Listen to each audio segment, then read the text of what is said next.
जय मसीह। Gethsemane airport church परिवार साथै हामीसँग मिडियामा संगति गरिराख्नु भएको आदरणीय दाजुभाइ दिदीबहिनीहरू, म तपाईलाई यो कार्यक्रममा स्वागत भन्न चाहन्छु। र सधैँ झैँ म आज एउटा नयाँ विषय, दुष्ट आत्माको आक्रमणको क्षेत्र भन्ने विषयमा वचन लिएर आएको छु।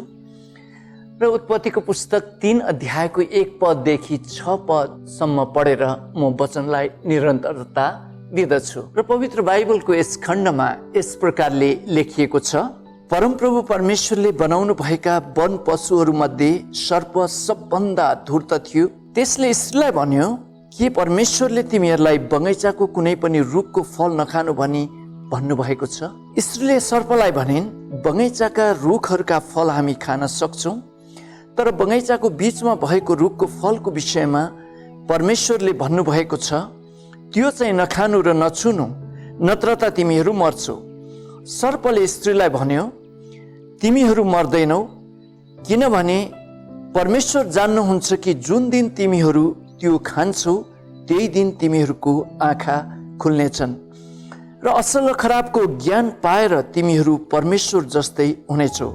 6 पद, जब स्त्रीले त्यस रुखको फल खानलाई असल र हेर्नमा रहर लाग्दो र बुद्धि पाउनलाई त्यस रुखको चाह गर्नुपर्ने रहेछ भनी देखिन्, तब तिनले त्यस रुखको फल टिपेर खाइन् र आफ्नो पतिलाई पनि दिइन् र उनले पनि खाए। आदरणीय ख्रिस्ट पारखी दाजुभाइ दिदीबहिनीहरू, दुष्ट आत्माले हाम्रो जीवनमा आक्रमण गर्ने क्षेत्र चाहिँ हाम्रो आत्मिकी क्षेत्रमा आक्रमण गर्दछ, हाम्रो शरीरमा यानि स्वास्थ्यमा आक्रमण गर्दछ, हाम्रो आर्थिक कुराहरूमा आक्रमण गर्दछ र हाम्रो पारिवारिक जीवनमा आक्रमण गर्दछ। अहिले भर्खरै मैले तपाईहरूलाई उत्पत्तिको पुस्तक 3 अध्यायको 1 पददेखि 6 पदसम्म पढेर सुनाएँ। र उत्पत्तिको पुस्तक 1 पददेखि 6 पद मैले पढ्दै गर्दाखेरि तपाईँले राम्रो ध्यानसँग त्यो भनिएको वचनहरूलाई विचार गर्नुभएको खण्डमा दुष्ट आत्माले यहाँ आदम र हव्वालाई यो फल खुवाएर परमेश्वरसँग अलग गर्न यसले कोसिस गरेको छ। र परमेश्वरसँग अलग गर्नु चाहिँ त्यसले हाम्रो आत्मिकी जीवनमा आक्रमण गर्नु हो। र हामीले देख्यौँ परमेश्वरले त्यो फल नखानु भनिकन उहाँले भन्नुभएको थियो, यानि निषेध गर्नुभएको थियो। तर दुष्ट आत्माले ठक्कै परमेश्वरले भन्नुभएको ठ्याक्कै उल्टो, मर्दैनौ भनेर चाहिँ भनिकन यी मानिसहरूलाई दुष्ट आत्माले झुट बोल्यो, ढाँट्यो, यानि छल्यो र यी मानिसहरूले त्यो फल खाए र परमेश्वरसँग उनीहरू अलग भए र उनीहरूलाई अदनको बगैँचादेखि बाहिर निकालियो। तपाईँले उत्पत्तिको पुस्तक यही खण्डहरूमा अलि ज्यादा पढ्दै जानुभएको खण्डमा उनीहरूलाई परमप्रभु परमेश्वरले अदनको बगैँचादेखि बाहिर निकाल्न पर्यो। परमेश्वरले चाहनु भएर निकाल्नु भएको होइन, तर यी मानिसहरूले आफ्नो इच्छाले निकाली मागे। प्रिय दाजुभाइ दिदीबहिनीहरू, यी मानिसहरूले परमेश्वरतर्फ भोट हालेनन्, यी मानिसहरूले दुष्ट आत्माले भनेको तर्फ उनीहरूले भोट हाले र यसको अर्थ उनीहरूले आफै नै त्यो अदनको बगैँचाबाट निकाली मागे। र दुष्ट आत्माको चाहना पनि त्यही नै थियो। उनीहरूलाई यानि आदम र हव्वालाई दुष्ट आत्माले परमप्रभु परमेश्वरबाट अलग गर्न चाहन्थ्यो। यो चाहिँ आत्मामा गरिएको आक्रमण हो, आत्मिकी सम्बन्धमा गरिएको आक्रमण हो भनिकन बाइबलले हामीलाई यही कुराहरू बताउँदछ। र दुष्ट आत्माले हाम्रो जीवनमा गर्ने आक्रमणको क्षेत्रहरूमा पहिलो क्षेत्र चाहिँ हाम्रो आत्मिकी जीवन नै हो। त्यसपछि यसले गर्ने आक्रमण चाहिँ अर्को क्षेत्र चाहिँ पारिवारिक जीवन हो। जसरी यहाँ दुष्ट आत्माले दिमाग लगाइकन, चतुर्याइ गरिकन यो फल खानु भनेर आदमलाई तम्साएको छैन, दुष्ट आत्माले यो फल खानलाई चाहिँ हव्वालाई लगाएको छ। र परमप्रभु परमेश्वरले उत्पत्तिको पुस्तक 2 अध्यायमा यो फल नखानु भनिकन चाहिँ पहिलो कुरा आदमलाई भन्नुभएको हामी देख्दछौँ। र आदमले पछि गएर हव्वालाई त्यही आदेश यानि परमेश्वरको इच्छा यो छ भनेर चाहिँ भनेको हुन पर्दछ।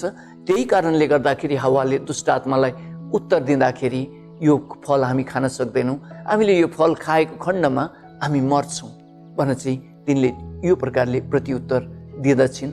र हवा यो फल सम्बन्धी अनभिज्ञ छैनन् र हवालाई यो फल खानु हुँदैन भन्ने कुराहरू थाहा छ। तर परमप्रभु परमेश्वरले पहिलो आदेश चाहिँ आदमलाई दिनुभएको थियो, हवालाई दिनुभएको थिएन। र दुष्ट आत्माले छक्याउनको लागि सजिलो हवामा गएर यो फल खानु भनेर भनिएको खण्डमा यो मेरो उद्देश्य सफल हुन्छ भनेर चाहिँ उसले यो सोचेको छ। प्रिय दाजुभाइ दिदीबहिनीहरू, र दुष्ट आत्माले अर्को कुरा यो पनि सोचेको हुन पर्दछ, यदि हवाले फल खायो र आदमले त्यो फल खानु मान्नु भएन भने यो परिवार छुट्दछ, यो परिवारलाई म सेपरेट गर्न सक्दछु, छुटाउन सक्दछु भन्ने पनि उसको यो उद्देश्य हुन सक्दछ र आक्रमण हुन सक्दछ। जब उसले आदम भएकोमा आएर फल खानको लागि परीक्षा गरेन, तर हवा भएकोमा गएर फल खान लगायो। र यहाँ दुष्ट आत्माको दोस्रो उसको आक्रमणको क्षेत्र चाहिँ हामीले परिवार छुटाउने, श्रीमान श्रीमती बीचको सम्बन्धलाई टुटाउने उसको योजना हामी यहाँ देख्दछौँ। तर आदमले फल खाइदिनु भएर, यानि हवालाई नै समर्थन गर्नु भएर उहाँहरू छुट्नु त छुट्नु भएन, तर उहाँहरू दुवै मिलेर परमेश्वरसँग चाहिँ छुट्नुभयो। प्रिय दाजुभाइ दिदीबहिनीहरू, त्यस्तै गरेर हामी तेस्रो क्षेत्रमा चाहिँ शरीरमा आक्रमण भएको हामी देख्दछौँ। तिमीहरूले यो फल खाएको खण्डमा तिमीहरू मर्छौ भनेर चाहिँ परमप्रभु परमेश्वरले उत्पत्तिको पुस्तक 2 अध्यायमा आदमलाई यो आदेश दिनुभएको थियो। र मर्ने कुराहरू चाहिँ यो बिमारी आउने कुराहरू, शरीर मर्दै जाने कुराहरू, शरीर कमजोर भएर जाने कुराहरू, यो कुराहरूलाई बताउँदछ।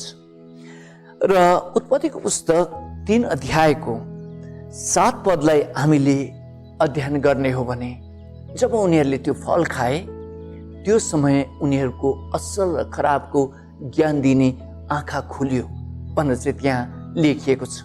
यसको अर्थ यो एउटा रुखको हाँगालाई त्यो रुखको बोटबाट यानि डालाबाट भाँचियो। त्यो रुखको हाँगा रुखबाट भाँचिन बित्तिकै प्रिय दाजुभाइ दिदीबहिनीहरू उत्तिकै हरिया भरा उत्तिकै तगडा देखिन्छ। तर त्यो रुखको जो भाँचिएको हाँगा छ त्यो चाहिँ बिस्तारै बिस्तारै घण्टा काँटा घुमेको नदेखे जस्तो नै बिस्तारै बिस्तारै ओइलाउँदै गइरहेको हुँदछ र बेलुकातिर यानि भोलिपल्टतिर मात्रै त्यो सुकेको ओइलाएको देखिन्छ। अनि केही दिनपछि चाहिँ त्यो सर्लङ्गै ओइलाएको हामी देख्दछौँ। र आदम र हवाले पनि त्यो फल खानु बित्तिकै उहाँहरू बुङलुङै लड्नु भएर उहाँ मरिहाल्नु भएको हामी देख्दैनौँ।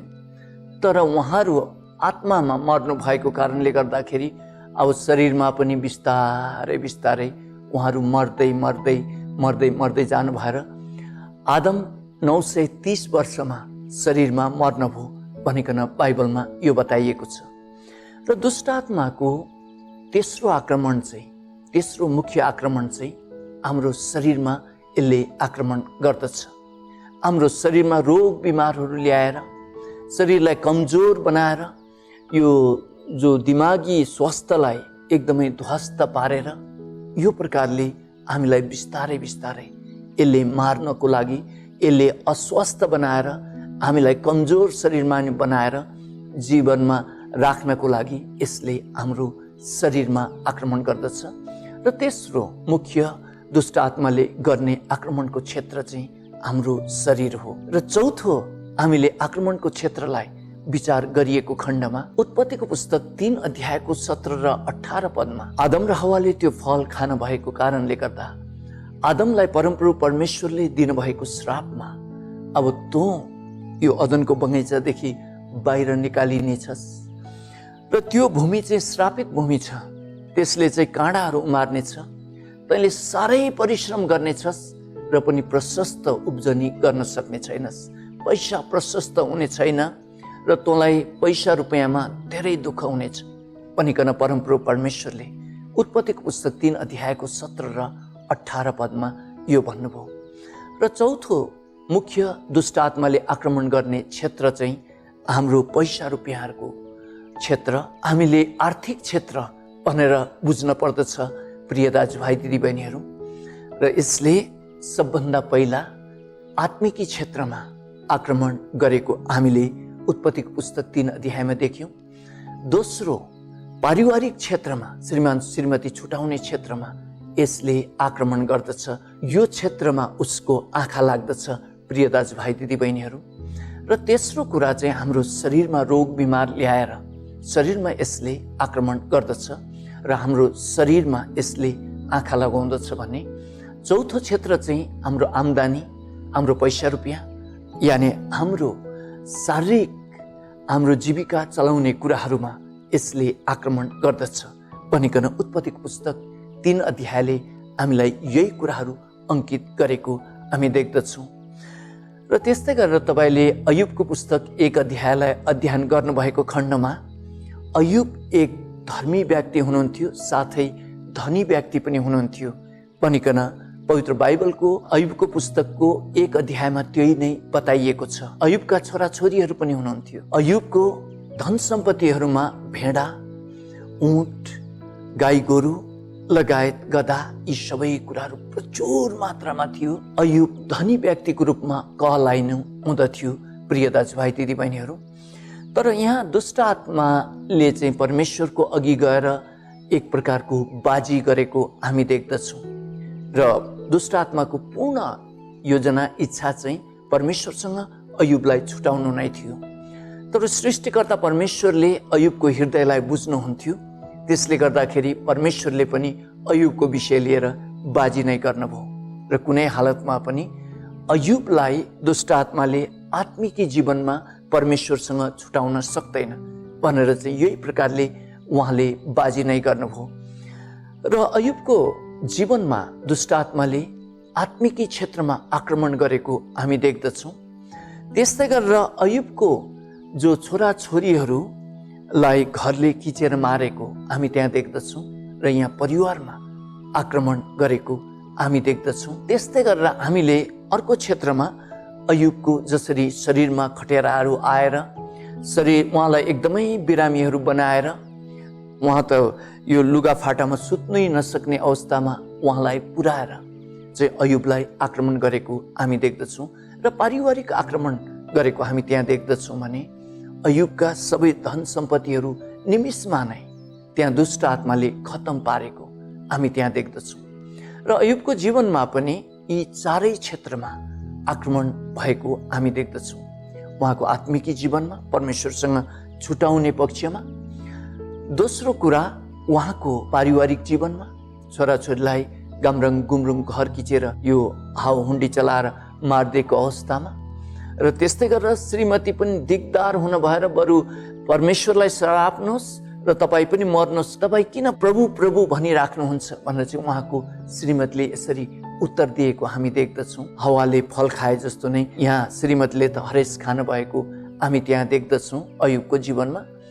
त्यस्तै गरेर हामीले अर्को क्षेत्रमा उहाँको शरीरमा खटिराहरू आएर एकदमै अयुबलाई चिन्नै नसक्ने अवस्थामा भएर कष्ट र दर्दमा पुग्न भएर त्यो प्रकारले, साथै उनका अरू साथीहरूले पनि उहाँलाई मेन्टल्ली टर्चरहरू दिएर तपाईँ धर्मी छु भनेर भन्नुहुन्थ्यो नि, तपाईँ त भित्र त ढुङ्गी हुनुहुँदो रहेछ, तपाईँ धर्मी हुनुहुन्थ्यो भने तपाईँलाई किन यस्तो आपत्ति विपत्ति आउन पर्थ्यो र भनेर चाहिँ यस प्रकारले मेन्टल्ली पनि अस्वास्थ्य बनाएर, साथै शरीरमा पनि दुष्ट आत्माले अयुबको जीवनमा अस्वास्थ्य बनाएर यी क्षेत्रहरूमा उहाँको शरीरमा आक्रमण गरेको हामी देख्दछौँ भने चौथो कुरा उहाँका सारा सम्पत्तिहरू, ऊँटलाई खत्तम पारिदिएर, यता गाई गोरुलाई खत्तम पारिदिएर, भेडा बगाललाई खत्तम पारिदिएर, साथै गधाको बगाललाई पनि खत्तम पारिदिएर, उहाँको सरसम्पत्तिहरू पनि सबै खत्तम पारिदिएर अयुबलाई त्यो प्रकारको अवस्थामा पुर्याएको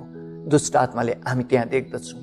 र अयुबको जीवनमा पनि दुष्ट आत्माले यिनै चार क्षेत्रहरूमा परमेश्वरसँग छुटाउनको लागि आत्मिक क्षेत्रमा आक्रमण, र परिवार छुटाउनको लागि पारिवारिक जीवनमा आक्रमण, त्यस्तै गरेर उहाँको स्वास्थ्यमा आक्रमण र उहाँको धन सम्पत्तिमा, पैसा रुपियाँमा आक्रमण गरेको अयुबको जीवनमा पनि ती कुराहरू नै देख्दछौँ। र प्रिय दाजुभाइ दिदीबहिनीहरू, यो दुष्ट आत्माको काम गराइ एउटै नै छ। त्यसै कारणले गर्दाखेरि तपाईँको जीवनमा पनि दुष्ट आत्माले यी क्षेत्रहरूमा नै आक्रमण गर्न कोसिसहरू गर्दछ। तपाईँलाई प्रभुसँग टाढो राख्नको लागि तपाईँलाई बाइबल पढ्न तपाईँलाई अल्छी लगाउन सक्दछ, प्रार्थना गर्न तपाईँलाई अल्छी लगाउन सक्दछ, बाइबल पढ्न प्रार्थना गर्न समय नै छैन भन्ने जस्तो तपाईँलाई बनाइदिन सक्दछ र आत्मिक जीवनमा यसरी आक्रमण गरेर प्रभुसँग तपाईँलाई टाढो राख्नको लागि यसले यस प्रकारले प्रयासहरू गर्दछ। र पारिवारिक जीवनमा तपाईँको श्रीमान श्रीमतीको सम्बन्धलाई अमिलो ल्याएर यानि फुटहरू ल्याएर बालबच्चा र तपाईँ आमा बुवाको बिचमा सम्बन्ध टुटाइदिएर यसले यो क्षेत्रमा पनि आक्रमण गर्ने कोसिस गर्दछ। त्यस्तै गरेर तपाईँको शरीरमा पनि विभिन्न प्रकारको रोग व्याधिहरू ल्याएर यानि विभिन्न प्रकारले नराम्रो सोचहरू ल्याएर साथी मित्रहरूबाट टर्चरहरू मनमा ल्याएर साथै सपनाधरि पनि नराम्रो देखाएर तपाईँको स्वास्थ्य बिगार्नको लागि यसले तपाईँको स्वास्थ्यमा पनि आक्रमण गर्दछ। प्रिय दाजुभाइ दिदीबहिनीहरू, तपाईँ होसियार हुनुहोस्। त्यस्तै गरेर तपाईँको धन सम्पत्तिमा पैसा रुपियाँहरूमा पनि यसले आक्रमण गर्दछ र तपाईँको पैसा रुपियाँ यानि सरसम्पत्तिमा पनि यसले आँखा लगाइरहेको हुँदछ। त्यसै कारणले गर्दाखेरि यी 4 क्षेत्रहरूलाई बचाउनको लागि तपाईँले हरेक दिन प्रार्थना गर्नुहुँदा, हरेक दिन प्रभुसँग समय बिताउनु हुँदाखेरि यी कुराहरूलाई ख्रीष्टको रगतले तपाईँले बाँध्नुपर्ने हुन्छ।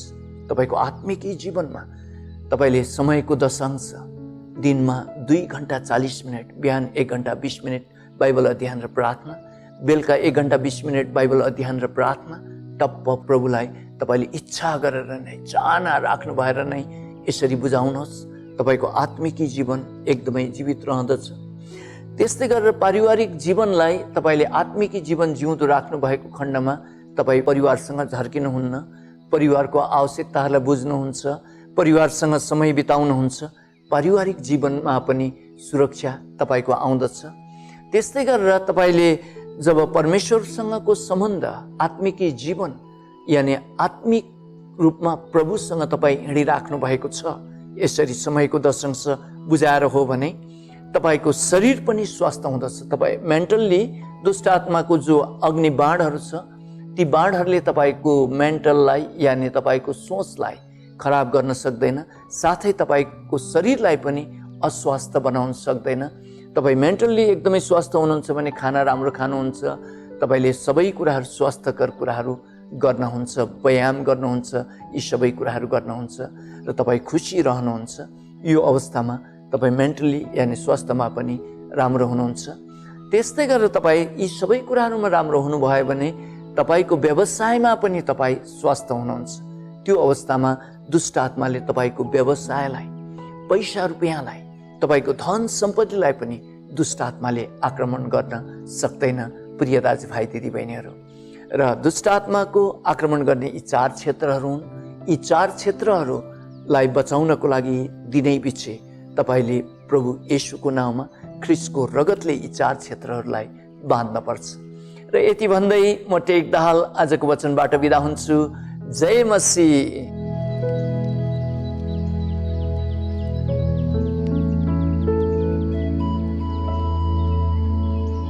हामीले कसरी कोरोना भाइरस फैलिने क्रमदेखि रोक्न मद्दत गर्न सक्छौँ? नियमित सेनिटाइजरले हात सफा गर्ने वा साबुन पानीले हात धुनुहोस्। साबुन पानीले नधुएको हातले आँखाहरू, नाक र मुख नछुनुहोस्। 6 फिट जति सामाजिक दूरी कायम राख्नुहोस्। हाछिउ गर्दा आफ्नो कुइनो वा रुमालले छोप्नुहोस्।